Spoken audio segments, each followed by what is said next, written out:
This morning inside your spotlight on Now, we focus on mental health for men and some common challenges. This morning, I welcome the president of Men of Purpose and the local coordinator for the World Needs a Father, Mr. Irvin Paddier. Good morning to you, sir. Good morning to you. How are you doing this morning? I'm well. It's good to be here. Thank you so much for joining us. This is a very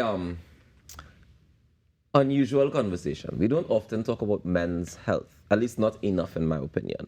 So tell me some of the common misconceptions when we talk about mental health and men. Thank you for the privilege to be here. It's an honor to speak on mental health when it deals with men. One of the common misconceptions when dealing with men and mental health is that we don't take mental health seriously. Who's we? The society. Okay. Society don't take mental health seriously. Men don't, when we go to clinics, men don't seem as though they're strong enough to handle the fact that something is wrong with my head. I have to go on and I have to try to fix myself. We will be classed as being madmen. Nobody wants to be classed as being a madman. So they will keep that pressure, that internal struggle to themselves, and eventually becomes too late when they can't help it and they lose it. So how do we overcome that? Overcome it, it takes a few ways. One of the ways is open communication.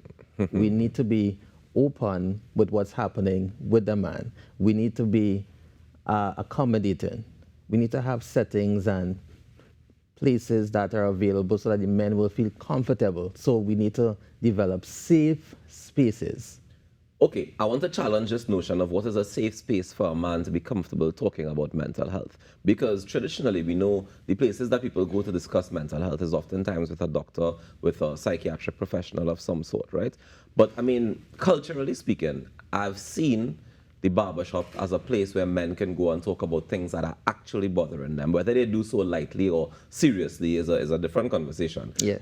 We see sometimes places like bars where men gather and oftentimes have conversations about things that are bothering them. Oftentimes it's alcohol induced. So, you know, it may come out honest, but it may also come out harsh at times.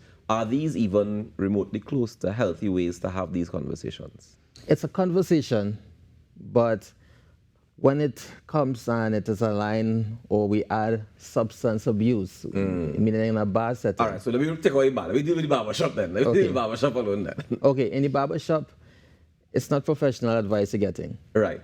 You know, you would be speaking about what's going on with me because it's a setting where you will see a lot of men come and talk. The barber will lead the conversation. Somebody will join in. You know how it is in the barbershop.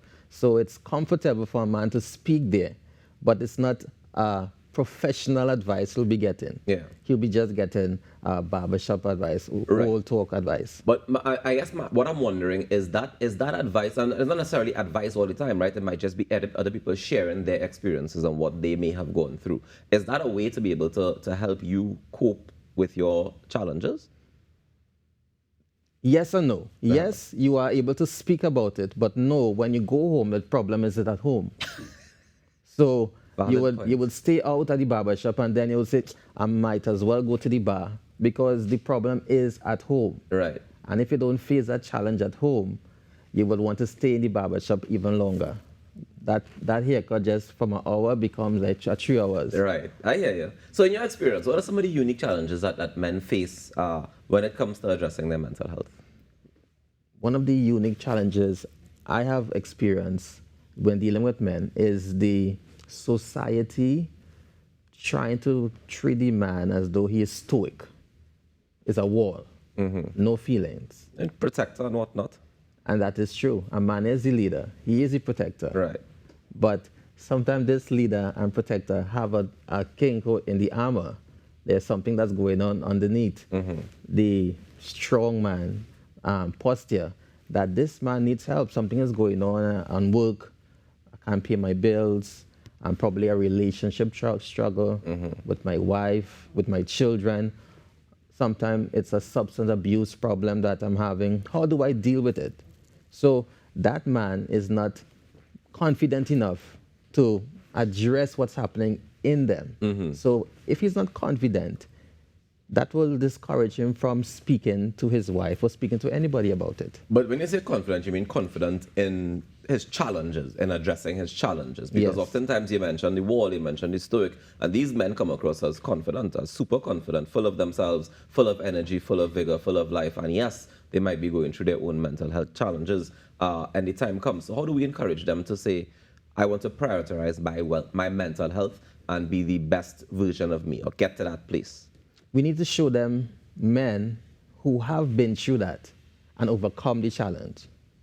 So when we get together and we try to, in terms of like men of purpose, when we get together in settings that get men to speak, and now you are able to see another man that been through what you are going through. So now you are confident because you are seeing a template, you are seeing a man who been through struggles, and he has overcome it. But Robert, what's the difference between that and the barbershop? The difference is this setting is actually leading to something. Barbershop is old talk. No, but not necessarily. I've been in the barbershop where I see men come to new awakenings, right? Because they might come at a challenge and they say, this girl only thing, man. And another man might say, boy, I remember I used to go through that, and you know what I do? And I X and I Y and I Z, right? And sometimes it might be a funny anecdote. But in between, you do get, at least in my experience at least, you do get tips of advice of, I went through this is how I went through this. So I'm not saying you how to do it, but this is what I went through. So I've realized that sometimes, if it is just a matter of having that conversation, we can have that conversation. But in terms of adding the professional support, tell me what level of professional support should we be seeking as men?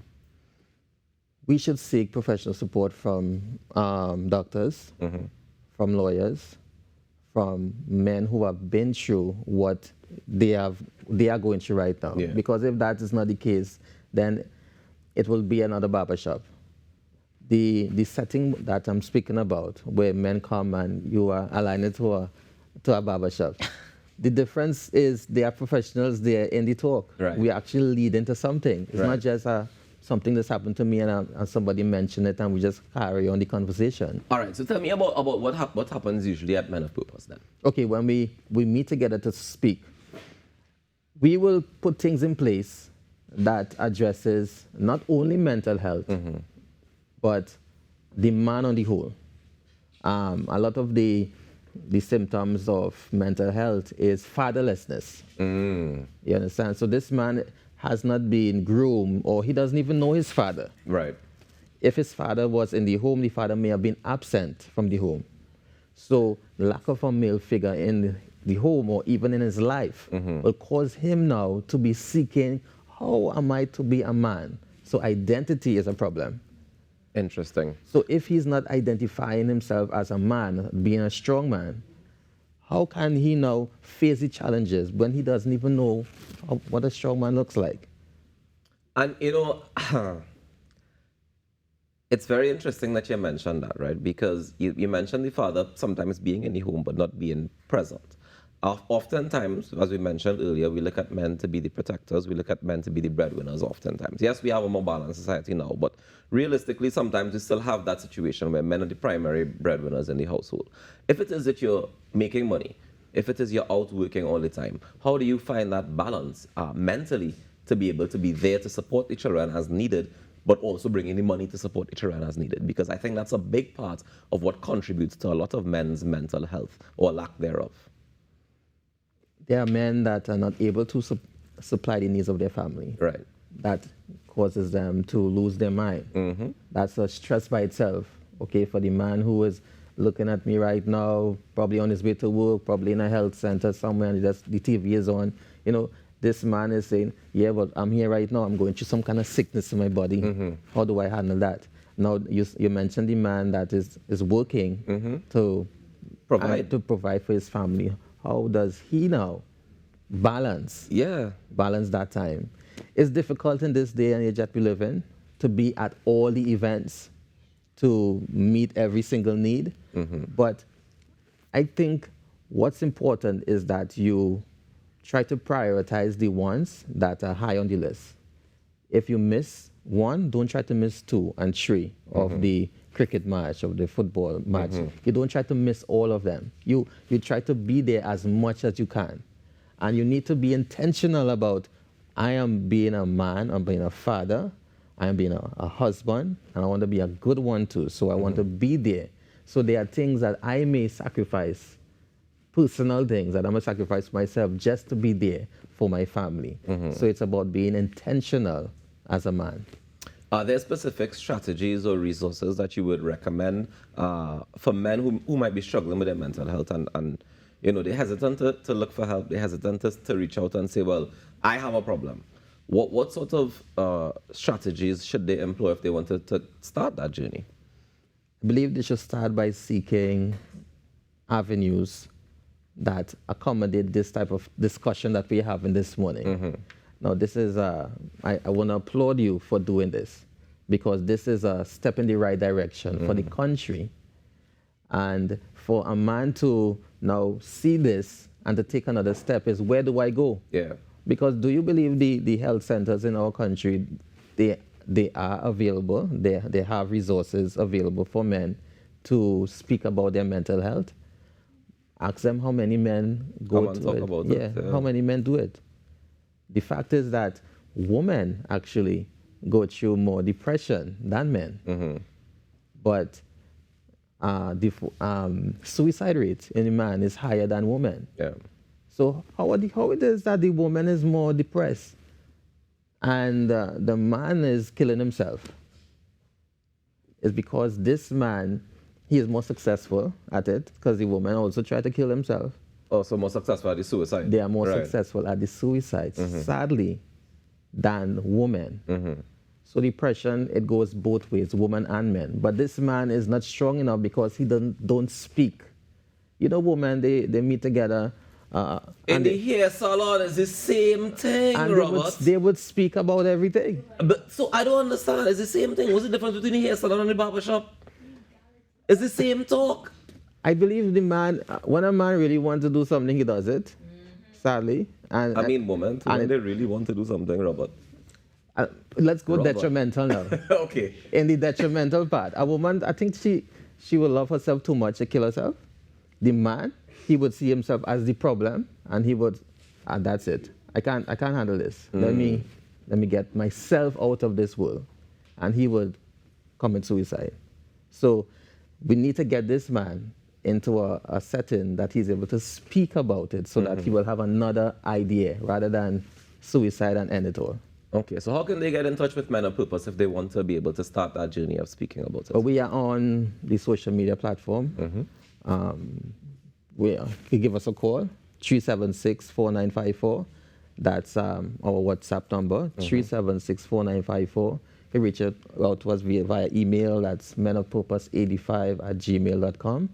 And we have already have a little network that's going on to get men in certain panel discussions, workshop, conferences, so that this man is able to speak about what's happening in his mind. And there are follow-up steps that happen after the conversations, Yes. because I think that's the part that I think is missing most times, because the conversations could happen. We could sit down and talk about this for hours. But if I sit and talk with you, does that mean I get all the insight that I need to be able to help myself mentally, or do I need professional help and follow-up from that professional help? I'm also the coordinator of The World Needs a Father. So in that setting, we also have master mentors that are available to speak to not only men, but you can't forget boys. Well, yes, I consider all of them to be in the same category. Boys Males. to We men. need- Yeah. I see what you did there. Robert, thank you so much for joining us this morning and for sharing this information. And we can continue this conversation. And I think that we definitely should as a nation. So thank you very much for joining us this morning. Thank you very much. No problem. Ladies and gentlemen, we'll take a quick break and we come back with more on the Now Morning Show. We're just chatting about mental health for men, some of the common challenges with Mr. Robert Irvin Paddier, the president of Men of Purpose and the local coordinator for The World Needs a Father. We'll be right back.